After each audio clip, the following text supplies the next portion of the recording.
Assalamualaikum warahmatullahi wabarakatuh. Bertemu lagi bersama Bu Nini dalam pelajaran Bahasa Indonesia.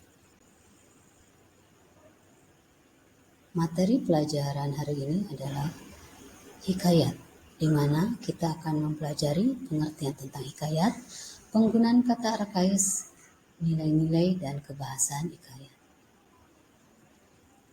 Mari kita melihat tujuan pembelajaran kita adalah peserta mampu memahami pengertian hikayat, nilai-nilai yang terkandung dalam hikayat dan kebahasaan hikayat. Di sini ada peraturan kelas, datang tepat waktu, angkat tangan sebelum berbicara, dengarkan dengan baik, tetap bersenang-senang. Mari kita ke materi pertama, yaitu pengertian.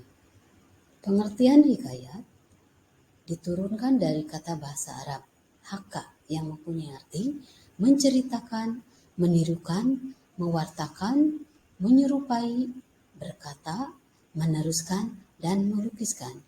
Ini menurut Barid Baroroh, ST dan kawan-kawan pada buku halaman 9 tahun 1985.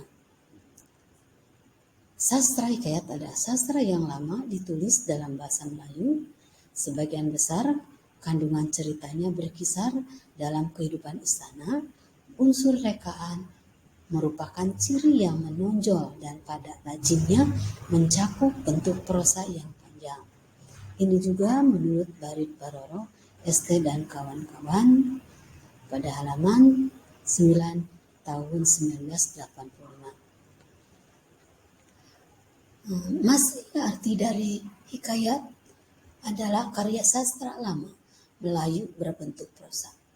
Prosa berisi cerita, undang-undang, dan silsilah sifat, rekaan, keagamaan, historis, biografi, atau gabungan sifat-sifat itu. Prosa dibaca untuk pelipur lara, pembangkit semangat juang, atau sekadar untuk meramaikan pesta. Ini diambil dari http://kbbi.kemendikbud.go.id entry hikayat. Kita lanjutkan ke materi selanjutnya, yaitu penggunaan kata arkais dalam teks hikayat.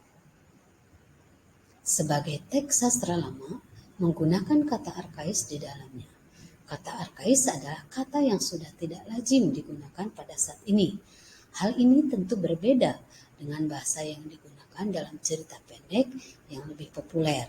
Contoh kata-kata arkais diantaranya sadan, sebermula, hubaya, hatta, apatah, sahaja, dan berjaya, dan lain sebagainya.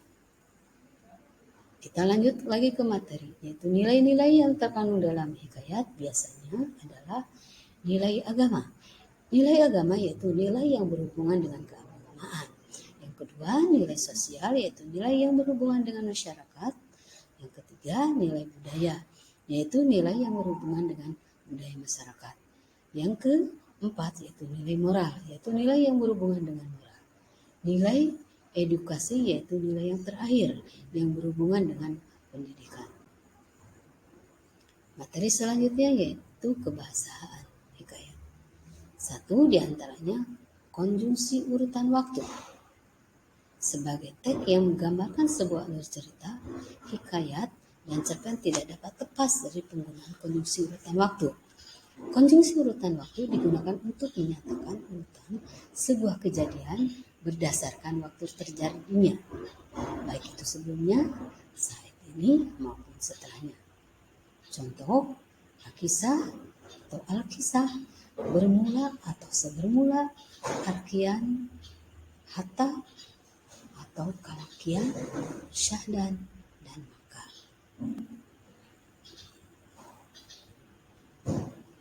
Kita lanjutkan ke bahasannya, yaitu dua, majas. Majas atau gaya bahasa sangat erat kaitannya dengan cerita fiksi untuk menambahkan keindahan cara penyampaian cerita. Beberapa majas yang sering kali digunakan baik dalam hikayat maupun cerpen adalah sebagai berikut. Di antaranya Antonomasia adalah majas yang menyebut seseorang berdasarkan ciri atau sifat yang menonjol. Contoh, dalam kalimat, hatta beberapa lamanya, maka istri si miskin itu pun hamilah 3 bulan lamanya. Mungkin cukup sekian dari Ibu. Kita lanjutkan nanti ke bahasanya. Ada beberapa lagi majas yang belum bisa disampaikan. Berhubung waktunya sudah selesai, Ibu ucapkan wassalamualaikum warahmatullahi wabarakatuh. Terima kasih.